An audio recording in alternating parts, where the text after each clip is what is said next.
ஆலும் வேலும் பல்லுக்குருதி, நான்கும் இரண்டும் அல்லது நாலும் இரண்டும் சொல்லுக்குருதி என்று சொல்லி அதற்கான விடைகளை கேட்டு போன காணொளியில் ஆளும் வேலும் பல்லுக்குருதி என்றால் என்ன என்று விளக்கியிருந்தேன். இப்பொழுது நாலும் இரண்டும் சொல்லுக்குருதி என்றால் என்னவென்று சொன்னால், எங்களுடைய தமிழ் மொழியில் சங்கம் அறிவிய காலத்துக்கு பின் தோன்றிய நூல்களாக போற்றப்படும் நூல்கள்ல அறநூல்கள் முக்கியமான நூல்களாக இருக்கிறது. சங்க காலத்துல சங்க இலக்கியங்கள் பல தோன்றின. புறநானூறு, அகநானூறு, ஐங்குறுநூறு, இப்படியாக 8 தொகை நூல்கள், 10 தொகை நூல்கள் இருந்தன. சங்கம் அறிவிய, சங்கம் இழந்து தன்னுடைய இடத்தை இழந்து அதுக்கு பிறகு சங்கம் அறிவிய காலம் என்று ஒரு காலம் வந்தது. அந்த காலத்துல அரசர்கள் மிகவும் மதுவுக்கும் மாதுவுக்கும் அடிமையாகி சரியான நீதிகளை வழங்காமல் சரியான நியாயத்தில் தங்களுடைய அரச ஆட்சி செலுத்தாமல் இருந்த போது நிறைய அறநூல்கள் தோன்றியது என்றால் மக்கள் எல்லாம் கண்ட பாட்டுக்கு தங்களுடைய வாழ்க்கையை எப்படியும் வாழலாம் என்ற ஒரு முறைக்குள்ள வந்துட்டார்கள். அப்ப அவர்களை எல்லாம் சீர்படுத்த வேண்டும் என்று சொல்லி பல அறநூல்கள் தோன்றினது. இதை 14 கணக்கு நூல்கள் என்றும் சொல்வார்கள். அதுல முக்கியமான நூலாக திருக்குறள் இருக்குது. திருக்குறளுக்கு அடுத்ததாக சிறந்த அறநூல் என்று சொல்லும் பொழுது ஔவையாருடைய மூதுரையும் சொல்லலாம், ஆத்திசூடியும் சொல்லலாம், கொன்றைவேந்தனும் சொல்லலாம்.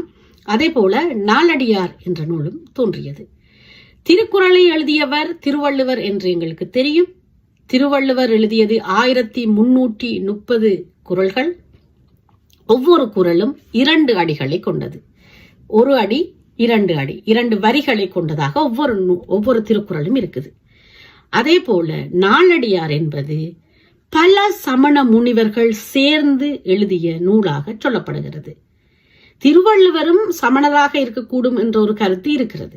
சமணர்கள் சேர்ந்து எழுதிய அந்த நாலடியார் என்னும் அந்த நூல்ல ஒவ்வொரு பாடல்களும் 4 அடிகளை கொண்டிருக்குதா.